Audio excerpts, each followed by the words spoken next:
یہ ایسے کریموں کی بارگاہ ہے کہ یہ صرف عمل پر انعام نہیں دیتے، یہ حسرتوں تک کی جزا دیتے۔ سنیے گا، مصائب کا آغاز ہو جائے، یہ حسرتوں تڑپ تک کی جزا دیتے۔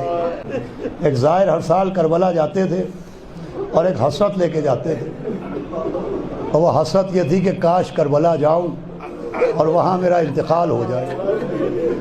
تو وہاں جہاں عباس کے بازو کاٹے گئے، جہاں علی اکبر کا سینہ چھیدا گیا، جہاں نشانہ تحق کے علی اصغر کے گلے میں تیر مارا گیا، جہاں پیاسے گلے پر کند خنجر پھیرا گیا، وہیں کہیں مجھے بھی ایک قبر مل جائے۔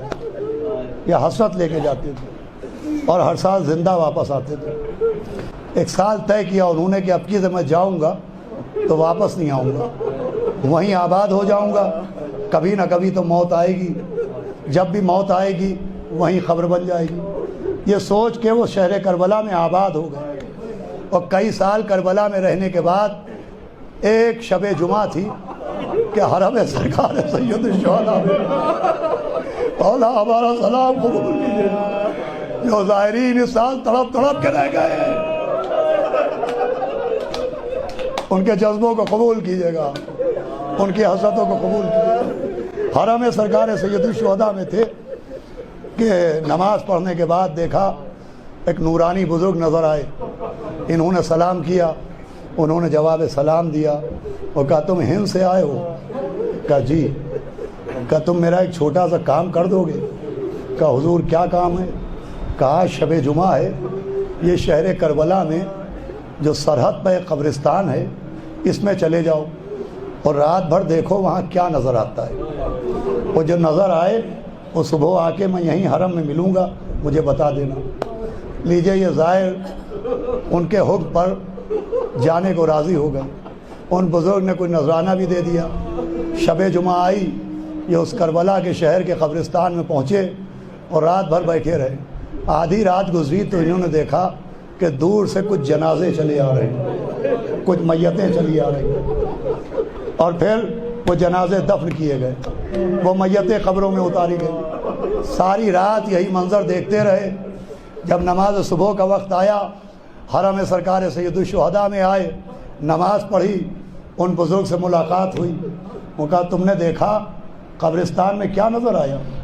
کہاں حضور رات میں نہ جانے کہاں سے جنازے چلے آ رہے تھے۔ کہا تمہیں معلوم ہے یہ جنازے کن کے تھے؟ کہا نہیں یہ تو نہیں معلوم۔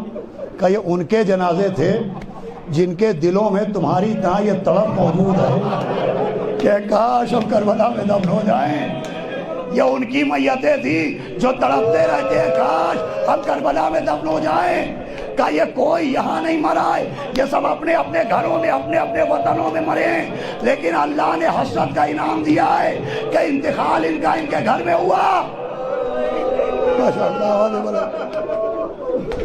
اور اللہ نے حسرت کا انعام یہ دیا کہ ان کو خبریں یہاں مل گئی، اور یہ کہے کہ ان بزرگ نے کہا سنو یہ نذرانہ رکھ لو، اب جب ہندوستان سے کوئی قافلہ آئے تو اس کے ساتھ واپس چلے جانا۔